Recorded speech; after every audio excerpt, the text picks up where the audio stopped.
J'espère qu'il y a la forme les gars, on commence. Chaque jour, elles subissent au moins 30 tortures inhumaines, avec des sévices particulièrement cruels pouvant durer jusqu'à 16 heures. Cela finit par devenir une routine banale dans la vie des femmes victimes de trafic. Elles endurent non seulement des violences physiques et des souffrances atroces, mais sont aussi plongées dans un abîme de détresse psychologique sans échappatoire, forcées à participer à diverses activités criminelles. La moindre résistance entraîne des coups et des sévices d'une barbarie insoutenable. Pourtant, cette expérience terrifiante n'est qu'un aperçu des horreurs qui se déroulent dans ces zones de non-droit aux frontières. L'obscurité est partout, et ce qui semble lointain peut en réalité rôder tout près de nous. Vous pensez peut-être que j'exagère, mais il s'agit du vécu douloureux et réel de cette femme. What you're about to see is not just based on a true story. It's based on my true story. A story I lived through. And memories I live with every day. Isa était tranquillement en train de boire un café lorsqu'un sans-abri s'approcha pour lui demander $1. Dans son pays, cette scène était si ordinaire qu'elle n'y prêta guère attention. Alors qu'elle fouillait dans son sac, elle réalisa qu'elle n'avait pas de monnaie. Elle s'excusa aussitôt auprès de l'homme, s'attendant à ce qu'il parte. Au lieu de cela, il se mit à l'humilier bruyamment. Les regards des autres clients se tournèrent vers eux, plongeant Isa dans un profond embarras. C'est à ce moment que Jacques intervint pour lui porter secours. Pourtant, le sans-abri ne se calma pas.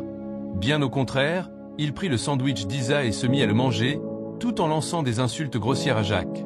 Après son départ, non seulement Jacques paya le sandwich à sa place, mais il pointa discrètement son alliance pour indiquer qu'il était marié, ce qui fit baisser un peu la garde d'Isa. Lorsqu'ils s'assirent pour discuter, Jacques se présenta comme un photographe professionnel, spécialisé dans les shootings pour modèles et les couvertures de magazines.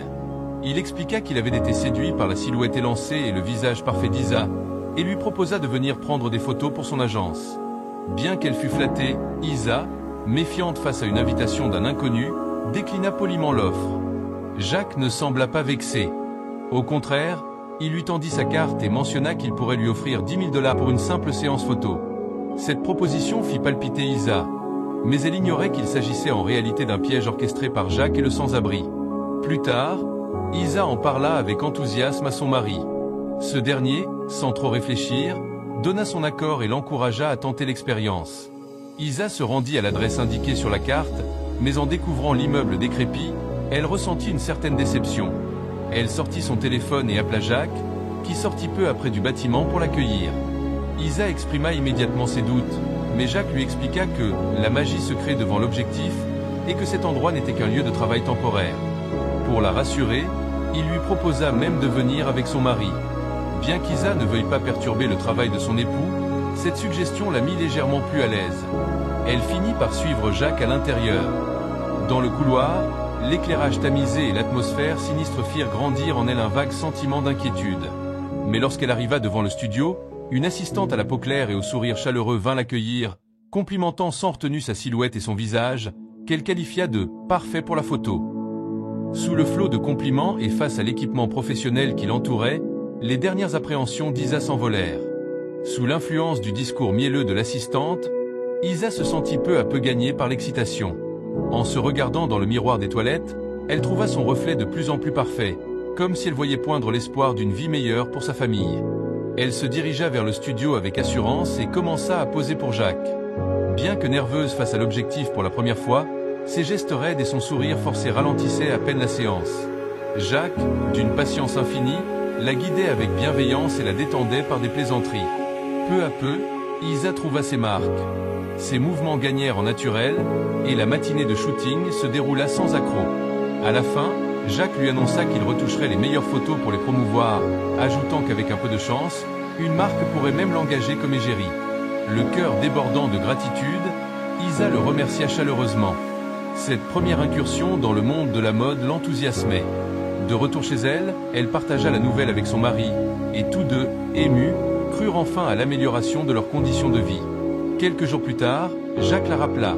Un annonceur l'avait remarquée et souhaitait la faire poser pour une campagne publicitaire. Réprimant à peine son excitation, Isa se rendit de nouveau à son agence, ignorant encore le piège qui se refermait sur elle.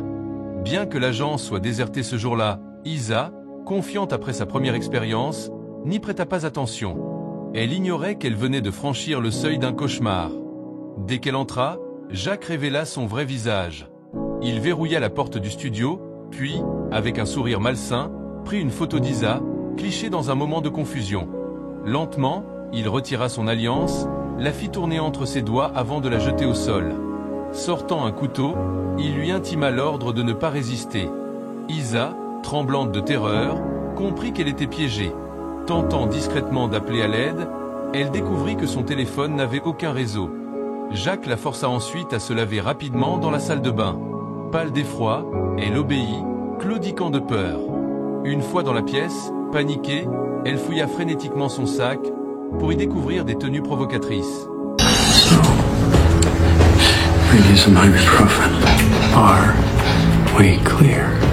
Horrifiée par leur vulgarité, elle refusa catégoriquement.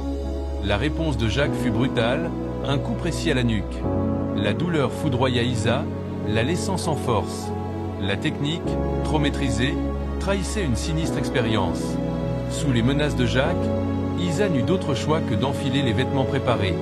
Mais lorsqu'elle sortit, Jacques, mécontent de son apparence, exigea qu'elle retire sa veste. D'un regard suppliant, Isa tenta de refuser. Cette veste représentait à ses yeux la dernière barrière de sa dignité en tant que femme mariée. D'un geste brutal, Jacques lui arracha le vêtement. En un instant, sa dignité fut piétinée. Puis, brandissant un verre de lait et son couteau, Jacques la força à boire. Bien que consciente que la boisson était probablement droguée, Isa obéit, espérant sauver sa vie.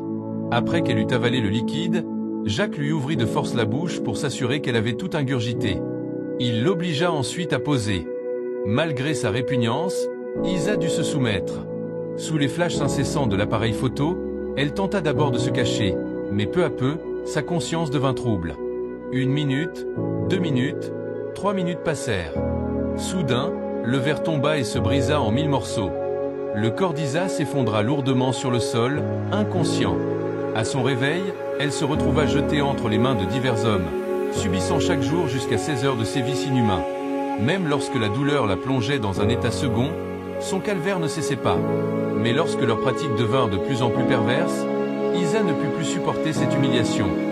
Désespérée, ne souhaitant qu'échapper à ce cauchemar, elle tenta de mettre fin à ses jours, seulement pour être sauvée de justesse par Jacques, son gardien vigilant. Son réveil ne lui apporta que des coups plus violents encore. Elle tenta à plusieurs reprises de s'échapper, mais la porte était solidement verrouillée et les fenêtres équipées de vitres par balles.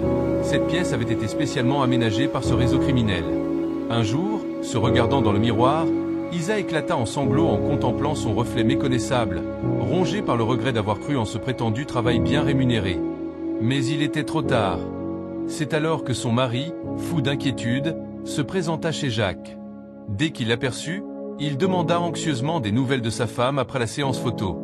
Jacques, d'un ton calme et innocent, affirma ne pas l'avoir revue depuis ce jour-là, prétendant avoir passé tout ce temps chez lui avec sa fille. Prétendant ignorer tout du sort d'Isa, Jacques maintint son innocence. Le mari, sceptique, s'apprêtait à insister lorsqu'apercevant la fille de Jacques à ses côtés, il hésita finalement à poursuivre ses questions. Sentant la situation lui échapper, Jacques comprit la gravité de la situation. Pour étouffer l'affaire, il fit ligoter solidement Isa, puis donna un signe à son réseau criminel. Leur plan était clair, lui injecter un anesthésiant, lui voler toutes ses possessions, puis la faire disparaître à jamais. Alors que le sans-abri rencontré au café s'apprêtait à faire l'injection, son téléphone sonna brusquement. À l'autre bout du fil, une voix pressante l'appelait à la rescousse. Une nouvelle proie avait été repérée. Posant négligemment la seringue sur la table, le complice quitta les lieux en promettant à Isa son prompt retour. Dès qu'elle fut seule, Isa rassembla toute sa volonté. Au prix d'atroces douleurs, elle se débattit furieusement jusqu'à se libérer de ses liens.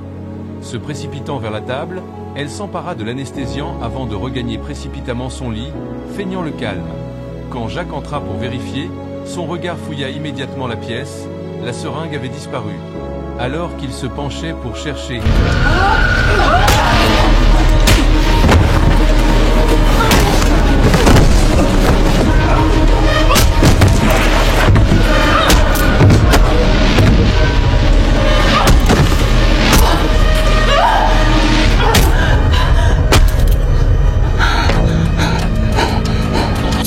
Isa se releva précipitamment et s'enfuit comme une folle dans les escaliers, ne pensant qu'à une chose, fuir cet endroit maudit.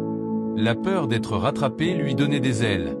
Une fois dans la rue, son instinct de survie la poussa à frapper désespérément aux vitres des voitures, implorant l'aide des passants en racontant son calvaire. Quand les secours arrivèrent enfin, elle s'effondra en larmes, épuisée, comme vidée de toute force. Message final. Protégez-vous, méfiez-vous des offres alléchantes, et souvenez-vous, rien ne tombe jamais du ciel par hasard.